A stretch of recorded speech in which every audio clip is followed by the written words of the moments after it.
Bonjour et bienvenue dans cette seconde vidéo sur le scalping. Donc je suis Dimitri Valso et je vous présente en fait cette seconde vidéo par rapport à la première vidéo d'introduction au scalping. Cette seconde vidéo aura pour but de voir le plan de fonctionnement de ce scalping, comment on rentre, à quel point, avec quel levier et surtout comment on sort. Pour commencer, donc un petit avertissement, donc toutes les informations que vous allez voir ne sont en aucun cas une incitation à investir sur les produits dérivés, Forex, CFD ou quelconque produit boursier. Je ne suis en aucun cas responsable des pertes qui peuvent être causées par les personnes qui auraient suivi cette formation et qui l'auraient compris à leur manière. Moi, personnellement, c'est la façon que j'utilise le scalping, c'est la façon dont je le vois. Je vais essayer de vous le communiquer, de vous l'apprendre peut-être, mais essentiellement, c'est déjà pour présenter cette vision du trading qui n'est pas tout à fait commune à toutes les autres. Alors on commence par le plan. Alors pour commencer, déjà il faut analyser le marché. L'analyse de la tendance en cours est surtout journalière pour les indices, puisque pour les indices qui commencent à coter, par exemple pour le CAC ou le DAX, à partir de 9 heures, les futurs s'ouvrent à 8 heures, et le fait que l'indice soit positif dans la journée ou négatif a une influence de même ordre positif ou négatif sur les investisseurs. Il faut savoir que les indices, ce n'est pas le trading futur qui les fait bouger, mais le coefficient des actions qui sont représentées dans l'indice.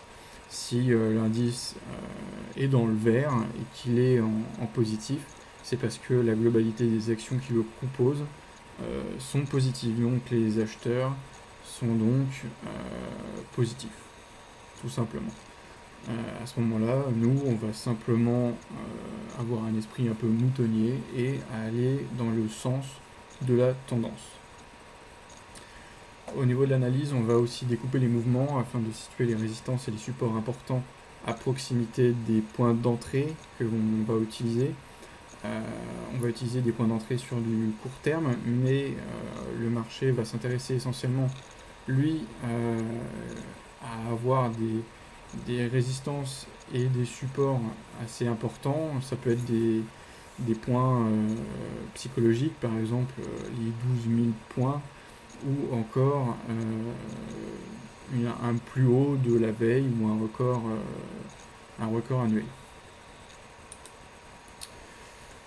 Le setup. Alors pour pouvoir rentrer sur ce type de marché, donc avec une technique qui est sur le scalping, on va avoir deux setups. Le premier setup, c'est la bouffée d'oxygène, donc c'est un retour vers l'ouverture de la bougie en cours ou bougie précédente. C'est-à-dire qu'une bougie va commencer à se former dans le suivi de la tendance, et on va attendre, donc, par exemple si elle monte, qu'elle descende un tout petit peu. On va attraper cette bouffée d'oxygène pour pouvoir rentrer sur le marché et qu'elle puisse reprendre le cours de la formation de cette bougie. Aussi, par exemple, dans un marché en range, à ce moment-là, on va attendre que une bougie négative puisse nous rapprocher du point d'entrée optimum, donc la résistance, le support qui est bas, pour pouvoir rentrer à ce moment-là, prendre les 3, 4, 5 pips ou points que l'on veut prendre et sortir. Le deuxième setup, ça va être l'accélération, donc c'est une cassure de la bougie précédente ou d'une résistance importante. L'intérêt, c'est pareil, c'est de suivre le marché, les mouvements de marché. En général, c'est un setup qu'on n'apprécie pas tout à fait parce que l'accélération peut être suivie d'un retournement important, suite à une prise de bénéfice ou un contre-pied du marché. Aussi, l'accélération peut être quelque chose de très rentable parce que on peut rentrer et on peut prendre 5, 10, 15 points très rapidement avant de sortir, sans même avoir le temps de poser, de faire rentrer notre take profit ou un stop loss hypothétique à ce moment-là. Donc c'est pas l'accélération, disons que c'est plutôt un setup d'entrée un petit peu plus spéculatif, mais comme tout ce qui est spéculatif, ça peut faire gagner plus d'argent. Ensuite, une fois qu'on est rentré donc, avec cette première position, dans le cas où ça se passe pas très bien, on a le split. Donc le split, qu'est-ce que c'est? C'est moyenner à la baisse sa position en cours. Pour moyenner à la baisse sa position en cours, il suffit de prendre une position dans le même sens, un petit peu plus bas dans le marché. La moyenne à la baisse qu'on utilise en général, ça va être du 20 points ou 20 pips en dessous le prix la première entrée. Dans un marché qui est peu volatile, ça peut être 10. Dans un marché très volatile, ça peut être 30. Voilà, 20 points, c'est une moyenne, c'est ce qui se trouve entre les deux. Après, à chacun de voir à quel niveau il se trouve, en fonction de sa façon de trader. La sortie de ce split, puisque à partir du moment où on a été chercher les 4-5 pips la première position utilisée et on sort, là dans le cas du split, c'est pas tout à fait pareil, puisqu'on a la première position en cours qui est perdante, et quand on rentre sur le split de 20 points plus bas, il va falloir faire en sorte de sortir positivement de ces deux positions. J'ai pris un exemple concret, donc par exemple on rentre à 12 040 points sur le DAX, le marché descend, on split à 12 020, et la sortie serait estimée à 12 035 points, ce qui permettrait de faire un gain de 15 points pour la deuxième position et une perte de 5 points pour la première, ce qui nous amènerait à un gain de 10 pips, soit un objectif moyen qui est égal à 2 positions. Quand ça se passe encore plus mal, ou beaucoup moins bien, on a le hedge, c'est la quatrième partie de ce diapo. Donc le hedge, c'est la limite psychologique qui se trouve à 20 points. C'est-à-dire que 20 points en dessous le split, on peut tracer une limite psychologique. On peut tracer une limite psychologique qui se trouve 20 points en dessous ce split, mais c'est pas pour autant que l'on va rentrer sur la position. Parce que il nous faut un point d'entrée concret pour hedger. Le hedge, c'est dangereux, c'est un autre cours qui veut qu'on ne veut pas stopper et couper les pertes. On essaie de s'en sortir différemment. Après, c'est pas toujours la meilleure solution dans tous les marchés. Donc cette limite se trouve obligatoirement à 20 points en dessous le split. Après, il suffit de trouver graphiquement un point d'entrée. Il faut chercher ce point optimum symbolisant une rupture d'une résistance ou d'un support, selon le sens dans lequel on est rentré à la position initiale. Il faut trouver, par exemple, dans une position initiale haussière, il faut trouver un support important qui casse et qui peut nous permettre de croire que le marché va continuer à baisser. Le but du hedge, c'est de sortir sans encombre, voire de gagner un petit peu, mais surtout de ne pas perdre. Le stop à 0, lorsqu'on a gagné ces 10 points sur le hedge, est important puisque ça permet qu'en cas de retournement violent et de retour à un marché haussier, dans le cas où on est haussier sur la position initiale, nous permet de pas être coupé en perte sur le hedge et de laisser courir la position dans le sens qui était prévu dès le départ. Une sortie sans encombre sur un hedge, c'est environ 30 points de gain sur la position du hedge. J'ai pris pour exemple toujours notre première entrée à 12 040 points avec un lot, puis un deuxième lot à 12 020 points, Et puis, le marché continue à baisser, la limite psychologique se trouve donc 20 points en dessous, à 12 000, et on a admis que une cassure d'un support important se trouvait un peu au-dessus des 11 990 points, et là on décide de hedger de 6 lots à 11 990 points. Là, à ce moment-là, la sortie est calculée à 11 960 points, ça veut dire qu'à 11 960 points, on coupe les deux achats et on coupe les 6 lots de la vente. On se trouve donc avec un gain équivalent à 30 pips pour un lot. C'est-à-dire que c'est un gain équivalent à 3 positions à l'achat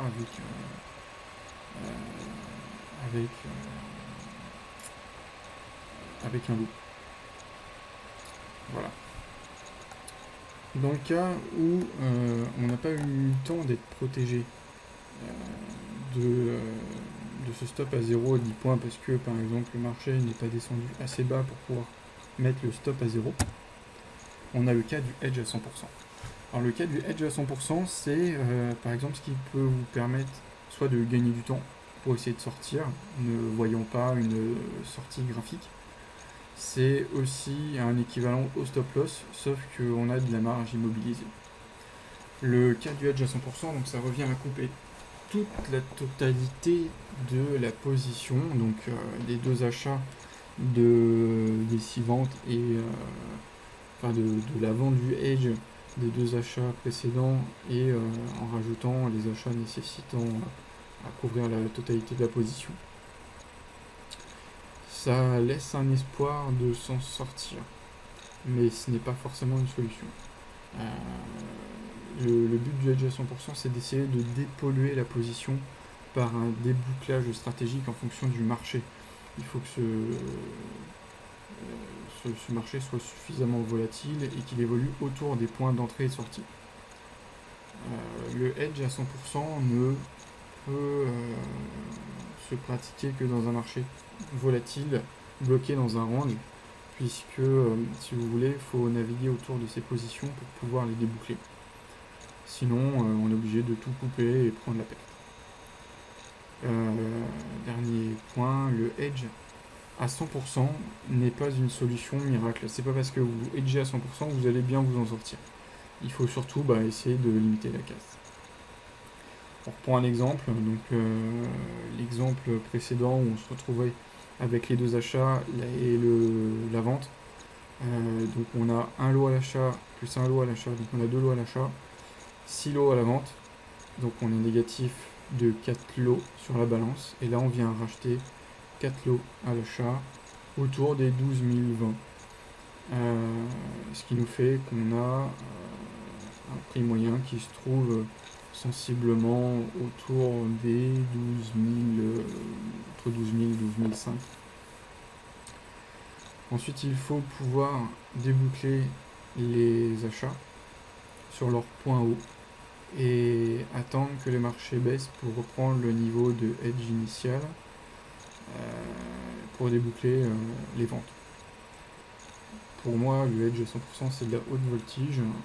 Il ne faut surtout pas viser le fait de gagner dans ce cas-là, mais surtout de protéger le capital. Le cas pratique sur graphique, donc ce que je vais faire, je vais essayer de montrer sur un graphique à quoi ça peut ressembler. Hop. Ici, on a le DAX. Aujourd'hui, on est le 3 avril, c'est vendredi saint, le DAX n'est pas ouvert. Tant mieux, ça nous permet au moins de ne pas visualiser des mouvements pour interpréter des situations. On s'aperçoit que le DAX il est haussier depuis janvier, que depuis mi-mars, on se trouve dans un range, tout simplement. Qu'on reste sur quelque chose de haussier sur le long terme et qui rien ne présage une baisse. On va rajouter un indicateur qu'on a l'habitude de voir chez BMT, histoire que ça soit plus confortable pour les yeux.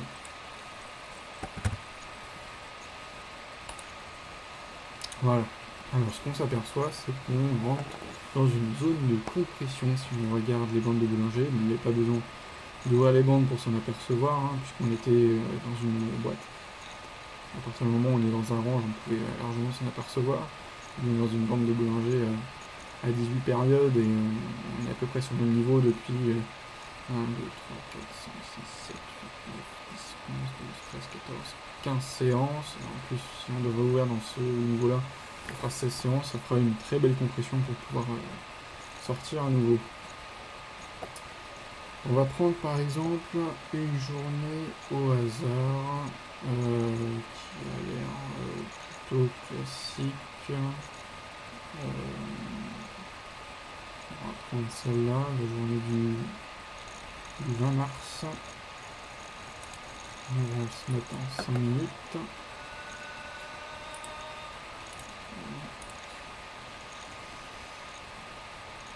5 minutes le 20 mars.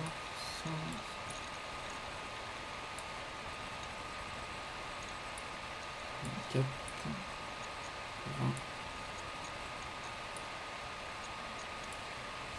Le 20 était un vendredi, on dirait.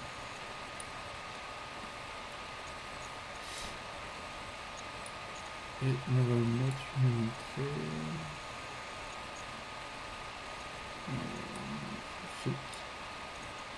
On ne veut pas là. On sait. Ça correspond à 8 heures le 20 mars. 8 heures française. Hop.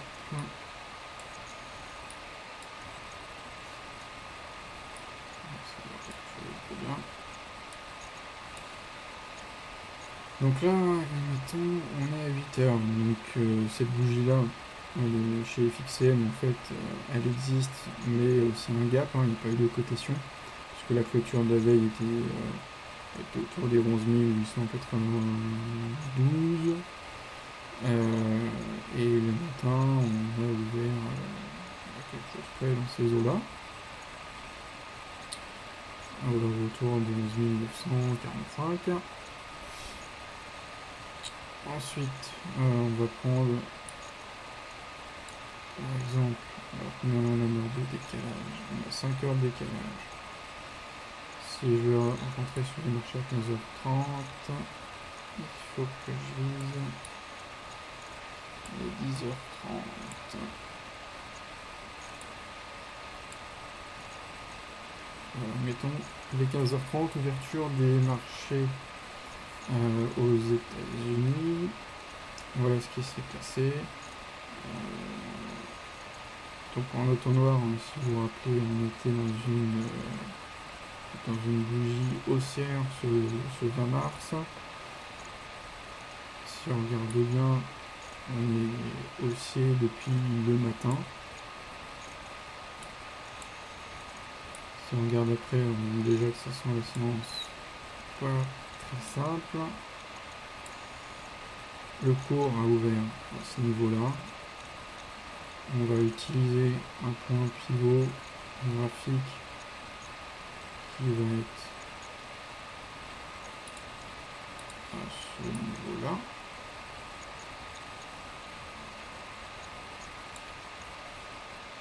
Ici, c'est le support.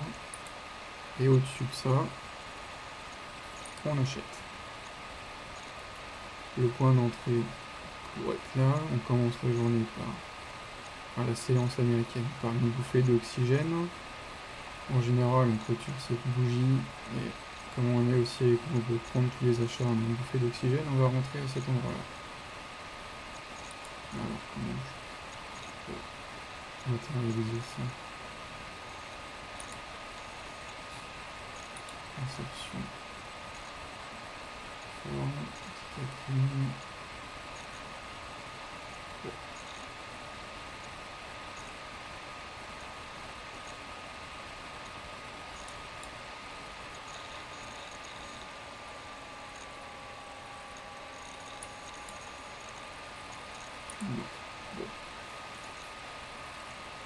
Le premier point d'entrée. qui se trouve ici. On va mettre en violet. Donc on est à 12 022 points. Et forcément notre sortie. Notre première sortie va se trouver à 12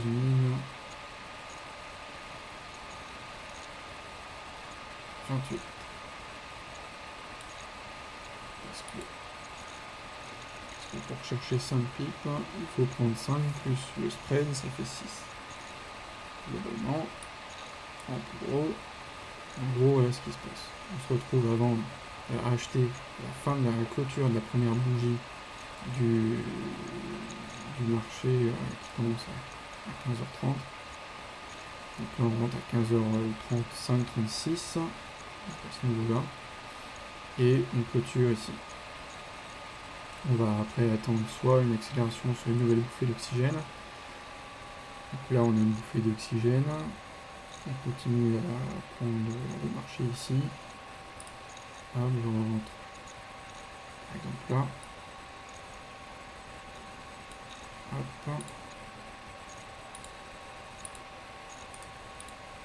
Je suis rentré à 12 031, je vais aller chercher 5 points plus le spread, ça fait 6. Je vais à 37. Voilà, deuxième gain de la journée.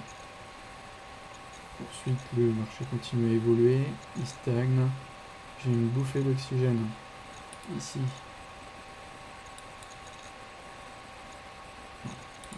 Si je fais ça. Hop. Continuer à mettre en violette. Donc je suis rentré à 12 041.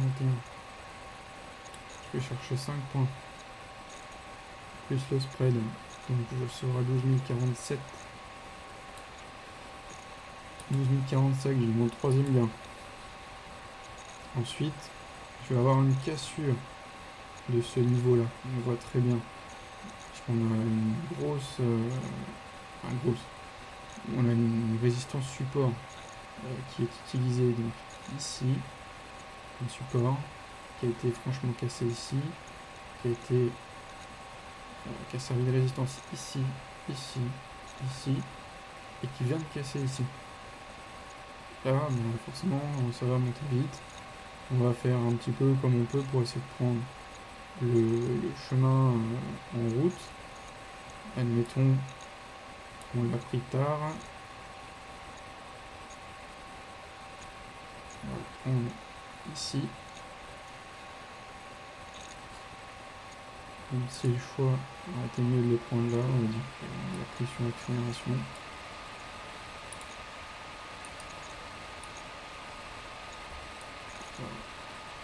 Je vais regarder si on avait tous les points. On est rentré à 12 071. On cherchait 12 076. 17. On les a. Donc ça fait 1, 2, 3, 4 positions. Ensuite on a une bouffée d'oxygène à la fin au niveau de la clôture. On va encore rentrer.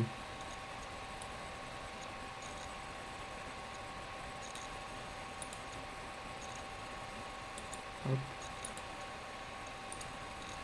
On est rentré à 12 064.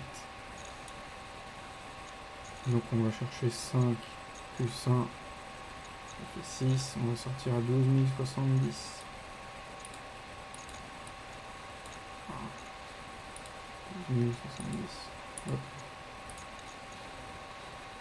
Ce qui me fait 1, 2, 3, 4, 5 positions gagnantes. En général, moi je trade à peu près 1 heure, 1 heure et demie. On est là-haut.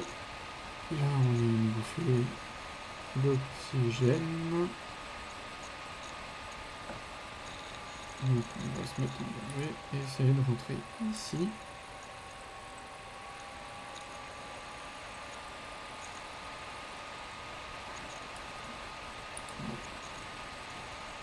violet.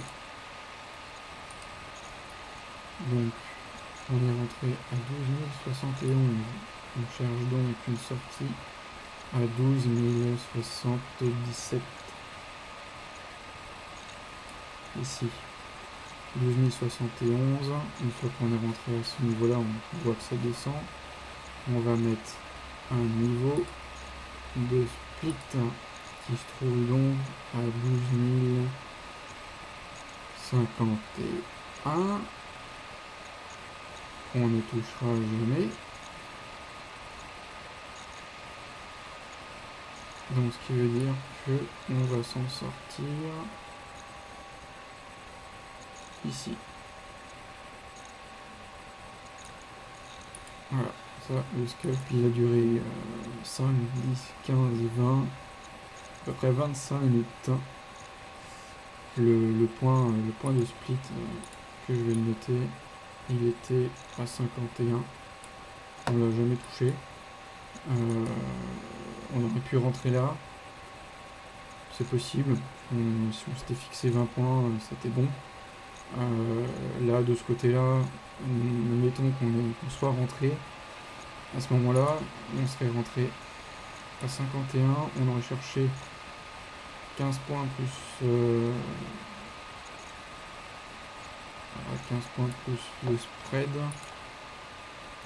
Le spread, je vais le mettre en rouge. Puisse bien le voir. Et à ce moment-là, la première position aurait été clôturée à 12 066. On aurait perdu donc les 5 pips ici. On en aurait gagné. Mettons qu'on soit rentré à 53. À ce moment-là, c'est pas bon. 53 plus les 15, ça fait 68 et 1, 9. 9. Et là, je me retrouve à 9 aussi. Voilà. Je sortirai à ce moment-là avec une perte de 2 points et là un gain de 15 points. Soit ça fait 13 points de gain. Et là, à ce moment-là, je pense que j'aurais fait déjà une bonne journée. Je me souviens pas si j'ai tradé ce jour-là, mais ça aurait pu être bien bénéfique. 1, 2, 3, 4, 5, 6, 7 positions. Il y avait 5, 10, 15, 20, 25 et 15, 40, moins 2, 38 points de gagner sur l'heure et demie. Donc c'est vrai que ça aurait pu être pas mal. J'aurais pu profiter de continuer de trader. Par exemple là c'était jusqu'à 17h. À ce moment-là, on va essayer de voir ce qui aurait pu être possible sur cette partie-là de journée, malgré qu'après 17h, on sait qu'il y a très peu de mouvement. On voit après, la journée était plutôt flat. Alors, regardons dans le cas où ça se serait mal passé. On serait rentré un peu plus tard sur une bouffée d'oxygène qui aurait pu être plutôt sympa. À l'idéal, oui, je serais rentré plus tôt dans ce niveau-là sur cette bougie. On rentre par exemple ici. Allez. On rentre là. En violet. Première position. Donc on est rentré à 12 075. Mal rentré, mais on est rentré quand même. On va essayer de chercher les 12 081. On n'a pas. On va remonter le niveau de split. Donc on est rentré à 75. Le split va être à 55. On le touche ici. On achète.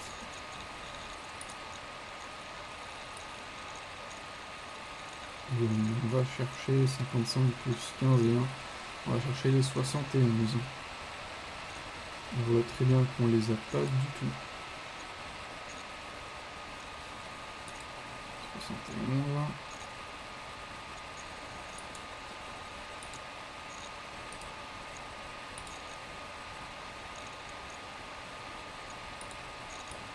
On va aller chercher. Ensuite, on va essayer de trouver le point de edge. Ça va être une résistance qui va se trouver au niveau de 20 points en dessous. 35. C'est la limite psychologique du edge qui se trouve ici, mais qui correspond à rien du tout. Là, on n'a pas de rupture d'une résistance quelconque ou enfin je veux dire d'un support quelconque. Une vraie rupture se serait trouvée vraiment à ce niveau là, dans un point, vraiment un vrai point bas. Donc là on se retrouve coincé avec nos deux achats qui sont là, qui vont bouger, incessamment bouger entre ce point psychologique de hedge et le point d'entrée du split.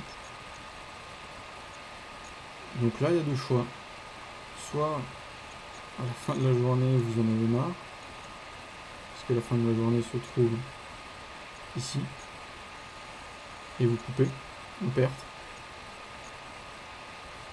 soit à ce moment-là, quand le marché a commencé à remonter et se faire, on voit à ce moment-là se dessiner le fait que ici, le point psychologique, comme par hasard, de Edge est vraiment un support, puisqu'on ne vient pas le recasser, donc on ne vient pas en dessous cette rupture psychologique, et que là, une fois qu'on se prend un gap, on se retrouve à rentrer dans un edge le lendemain. C'est-à-dire qu'on a laissé tourner la position tout le long, avec un ordre d'entrée à ce niveau-là, qui sera exécuté que ici. Et ce edge,